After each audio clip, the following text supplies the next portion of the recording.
Good day and greetings, adventurers and adventurettes. John Ryan here from IGN.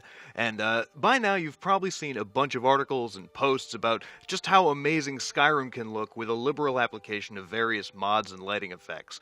Many of you, I'm sure, have seen these shots that make the now almost 3-year-old game look borderline photorealistic. Heck, maybe some of you even posted the shots. But for the rest of us who sat there gaping at the screen like slack-jawed yahoos, we wondered how it was done and if it would ever even be possible for our copy of TES5 to look so good. Well, good news, yahoos, it can.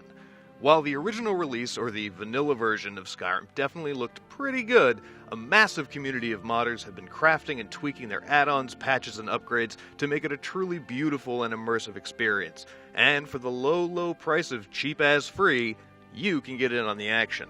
The only thing you really need in order to beautify your game is patience, because since each mod needs to be properly installed and configured, it can take hours to get everything in working order.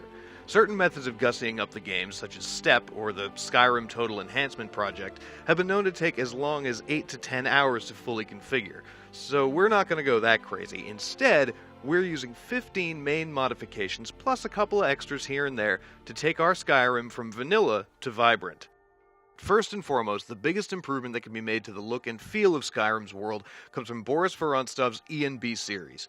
It's a complete overhaul to the game's lighting system, and you can choose to spend hours tweaking your own settings or use one of the dozens of community-made presets that have different looks and feels to each one. To add to the atmospheric lighting, we also plugged in modder Anamorphous' Enhanced Lights and Effects mod to enhance some of the interior lighting effects. Once you've got your ENB installed, which is a fairly simple process if you follow the instructions, the next step will be retexturing the world itself. While Bethesda released an official HD texture pack a while back, Nebula's Skyrim HD mod goes above your standard 1080 textures and lets you bump everything up to a 4K resolution. There's also a light version should your computer be running unlimited processing power, though you may just want to use the official HD pack if that's the case. We also took the measure of installing the Static Mesh Improvement mod from Nexus user Brumbeck to improve the look of smaller items like rubble and furniture and bits of architecture. We're also using a few different mods for improving the flora, plants and trees and stuff like that you can find throughout Skyrim. There are a few popular options, such as Vert's Floral Overhaul, but we've opted to use lush trees and grass from user Sparrow Prince, as well as Josh Ezell's unique grasses and ground covers, and Grass Field by Tamu75. Just to be safe, we also installed Riddick Vishnav's HD Enhanced Terrain and the Skyrim Distance Overhaul by Greesh. To enhance the literal atmosphere of the game, we plugged in Suli's Real Clouds, which adds some excellent three-dimensional cloud objects to the skybox. Lastly, while you're sprucing up the world, you should also add a water modification. We're using Last's Pure Waters, but there are several great options out there depending on what your preference is.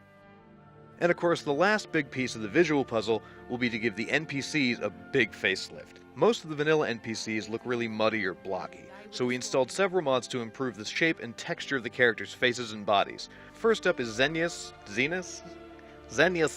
Character Enhancement, or XCE, as well as their No More Blocky Faces mod. We also installed their Better Beast races, which improves the character models for Argoni and Khajiit characters. Those are the guys who look like lizards and cat people. Also, to further improve the facial features on random human characters, we included Better Females by Bella Gale and some new male NPC face meshes. Of course, these are far from the only mods out there to be used in the beautification of Skyrim.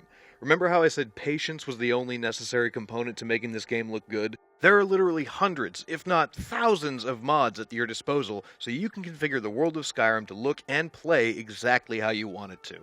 So get out there, get experimenting, and cross your fingers that the community will be as invested in Fallout 4 if and when it ever comes out. For more tips and guides to modding games, and not just Skyrim, you're already in the right place, right here at IGN.